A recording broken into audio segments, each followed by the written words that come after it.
주말에도 도움될 만한 소식들을 들고 인사를 드려보고 있는 크립토 마토입니다. 첫 번째로는 미국 소식입니다. 다시 한번 찾아왔었던 셧다운 위기.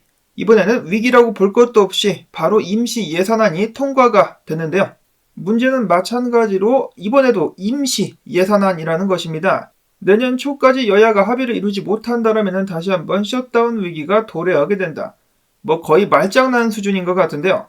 이번 예산안 같은 경우는 정부, 부문별로 두 단계로 나눠가지고 만료 기한이 정해지게 될 것이라고 하는데, 군사, 보훈, 교통, 주택 등 에너지 분야 같은 경우는 1월 19일, 나머지는 2월 2일까지 적용이 될 것이라고 합니다. 자, 그런데 말이 예산안이지 이거 그냥 전부 다 빚이죠. 빚 내가지고 나라를 운영하고 있다는 것인데, 레이 달리오는 그동안에 계속해서 지적되었었던 미국 부채에 대해서 다시 한번 강조를 하면서 이렇게 이야기를 했습니다. 미국은 빚을 갚기 위해서 빚을 얻는 변곡점에 다다라와 있다.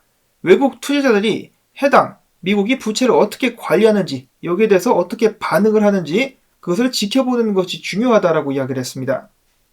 미국 국채의 40%는 외국 투자자들에게 판매를 하고 있는 상황. 미국이 아무리 강력한 국가라 할지라도 계속해서 신뢰할 수 없는 모습을 보이게 된다면 그들도 투자를 멈추게 되겠죠. 레이 달리오는 덧붙이기를 미국이 강하다는 것은 경제가 강한 것이고 경제가 강한 것은 금융이 강한 것이다. 금융이 강한 것은 소비보다 소득이 많아야 된다는 의미다라는 지적을 남겼는데, 미국 같은 경우는 지출이 어마어마해가지고 어디서 멈출지를 모르고 있습니다. 시간이 갈수록 예산안의 규모는 커질 수밖에 없겠는데 그 한계는 과연 어디가 될 수 있을 것인가? 자, 그 다음으로 미국 SEC, 전혀 놀랍지 않죠. 프랭클린 템플턴 비트코인 현물 ETF 승인 결정도 연기했다는 소식 나왔습니다. 이제 공은 내년으로 넘어가게 되었다. 자, 그 다음으로 최근에 마이크 노보그라체 갤럭시 디지털에서 조사한 바에 의하면 미국에서 48조 달러 정도의 자산을 브로커나 은행 그리고 투자 전문가들이 관리를 하고 있는데, 이 전문가들 중에 10%가 관리 자산 중에 더도 말고 덜도 말고 딱 1%만 비트코인에 투자하게 된다면 148억 달러가 시장으로 흘러 들어오게 되면서 비트코인 가격이 14만 달러에 달할 수 있다고 밝혔습니다. 10% 중에 1% 굉장히 적은 수치인 것 같은데 충분히 가능하지 않을까요? 미국과 달러 둘 다 신뢰를 잃게 된다면 자산들은 어디론가 이동을 하게 될 텐데, 그 중에 비트코인으로 약간 흘러 들어올 가능성 굉장히 높습니다. 약간만 흘러 들어와도 비트코인 가격은 크게 상승할 수가 있겠죠. 이어서는 윅이라는 분석가인데요. 그가 보고 있는 이 지표를 봤을 때 전체 암호화폐 시장 시총이 계속해서 상승할 기미를 보여주고 있다라고 밝혔습니다. 즉 시장이 지금부터 해가지고 계속해서 상승할 가능성을 가지고 있다라고 이야기를 하고 있는 것인데요. 그러면은 약간 침체된 분위기 속에서 비트코인이 정을 뚫고 올라가 줘야만 될 것 같은데, 아직까지도 비트코인은 피곤한지 그냥 널브러져 있는 그런 모습을 보여주고 있습니다. 주말 동안에는 아무래도 35,500달러에서 38,000달러 사이에서 움직이지 않겠느냐, 범위 내의 움직임을 보여주지 않겠느냐라고 LG 분석가는 예측을 하고 있었습니다. 일단 비트코인에 대한 분석은 이거 하나밖에 준비가 되어 있지 않은데요. 아무래도 주말 동안에 지금 많은 트레이더들이 초점을 맞추고 있는 것은 알트코인들이라고 볼 수가 있겠습니다. 알트코인들 소식도 바로 보도록 하겠는데, 블랙락에 의해서 피델리티가 어제 이더리움 현물 ETF를 신청했다는 소식이 나왔습니다. 해당 소식이 나왔음에도 불구하고 이더리움은 꿈쩍도 하지 않아가지고 좀 아쉽긴 했었는데, 자, 비트코인 현물 ETF 다음에는 이더리움이 바로 준비가 되고 있다. 사토시 플리퍼 분석가 같은 경우는 이더리움이 지금 당장이라도 2,000달러를 넘어서 상승할 수 있을 것이다 라는 이더리움에 대한 강력한 자신감을 표현했었고, 비트코인 조정 바로 직전에 비트코인 가격에서 지친 기색이 역력하다라고 이야기를 했었던 로만 분석가 같은 경우도 이더리움 같은 경우 아직 지대로 달리는 모습을 보여주지 않은 것 같다. 상승할 기회가 충분히 있을 것이다 라는 평가를 내리기도 했었습니다. 그리고 지금 보시는 차트는 사토시 차트인데요. 사토시 차트상 바닥을 찍어가고 있는 것이 아니겠느냐. 댄 크립토 트레이드 분석가 같은 경우도 2022년도와 같은 바닥 찍기가 나오면서 이더리움도 추가 상승할 수 있을 것이다라고 이야기를 했는데, 차이점이 있다라면 로만 분석가는 좀 더 단기적인 상승을 보고 있었고, 댄 크립토 트레이드 같은 경우는 좀 더 중장기적으로다가 해가지고 이더리움이 서서히 비트코인 대비해가지고 상승할 수 있을 것이다라는 평가를 내리기도 했었습니다.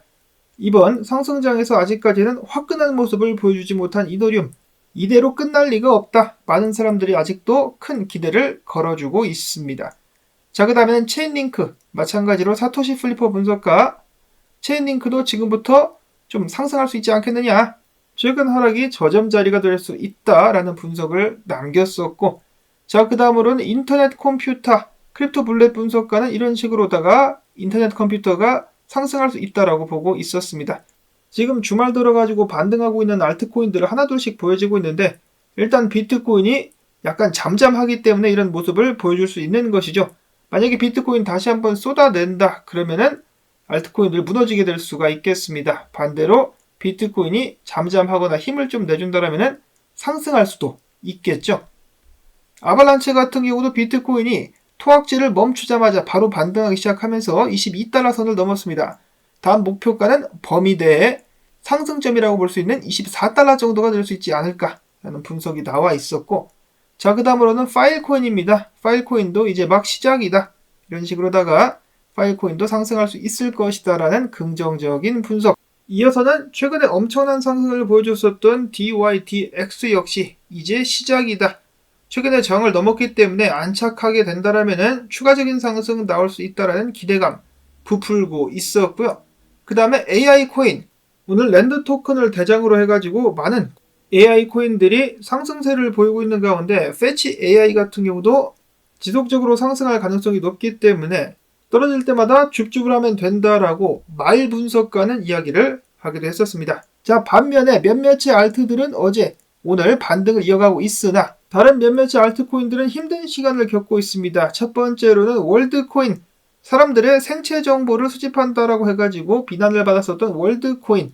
어제 큰 하락이 나왔었는데요. 이유는 다음과 같습니다. 월드코인은 직접적으로 연관되진 않았지만 오픈 AI의 창업자 샘 알트마니, 뱅크마니가 아니라 알트마니가 오픈 AI 이사회가 내린 결정에 따라 가지고 회사에서 쫓겨났다라는 소식이 나오게 되면서 그가 투자하고 긍정적으로 평가를 했었던 월드코인이 따라서 떨어지게 됐었다라는 것입니다.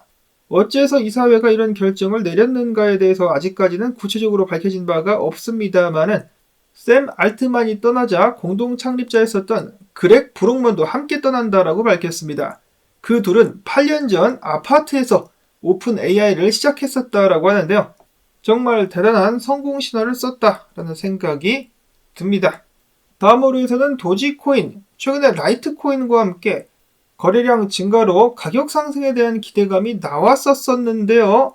스페이스 X 스타쉽의 오작동 추측 소식 때문에 가격이 5%가량 떨어지기도 했었습니다. 지금 반등을 하려고 하고 있는데 참 생각해보면 재밌는 게 도지코인, 밈코인이자 개코인이 우주선 관련된 프로젝트에 관련해가지고 가격이 등락을 이루고 있다.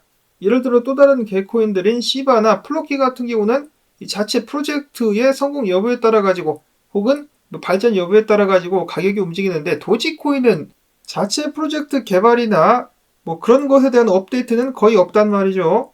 재밌기는 한데 이게 맞는 길인가 라는 생각이 들기도 합니다. 자, 그 다음으로 어제 연파이낸스가 크게 떡락을 했었습니다. 내부자의 엑시트 스캠, 즉 내부자가 물량을 다 집어 던져가지고 가격이 크게 폭락한 것으로 추정이 되고 있는데 이렇게 되면은 프로젝트 자체에 문제가 있는 것이 아니냐라는 의문도 제기될 수가 있겠습니다. 마지막으로는 전 세계에서 가장 유명한 한국인 중에 한 명이죠. 권도영이가 최근 몬테네그로 법원에 항소 신청을 냈다가 기각됐는데요. 자, 이에 따라 가지고 몬테네그로 고등법원은 범죄인 인도 절차를 신속하게 처리하기 위해서 이들 두 명을 한국으로 송환하는 방안을 모색하고 있다고 합니다. 권도영이 한국 귀환하게 될 수 있다는 것인데, 자, 한국에 오게 되면은 한 10년 깜빵에 들어갔다가 나온 다음에 평생을 유유자적하면서 살 수가 있겠죠. 이런 점을 염두에 두었기 때문인지는 모르겠지만 최근에 분주하게 그가 들고 있었던 비트코인을 움직이기도 했었습니다. 많은 사람들의 삶을 송두리째 뒤흔들었었던 권도영이 인터뷰도 한국말로 인터뷰는 안 한다라고 거부를 했었던 권도영이 과연 감옥 생활은 한국에서 하게 될 것인가? 미국으로 보내지게 된다면 평생 썩게 될 수가 있겠는데 과연 권도영이가 어디로 송환되게 될지 그 귀추가 주목이 됩니다. 매일매일 재미난 소식들이 흘러나오고 있는 암호화폐 시장. 앞으로도 계속해서 주목해 주실 수 있기를 바라며 도움되셨다면 주말 광주 뜻 가지야 주말 일당 주기를 광고 시청 혹은 틀어주기, 좋아요, 댓글을 통해서 부탁을 드리면서 저는 다음에 새로운 소식 가지고 또 인사를 드리도록 하겠습니다. 안녕히 계십시오.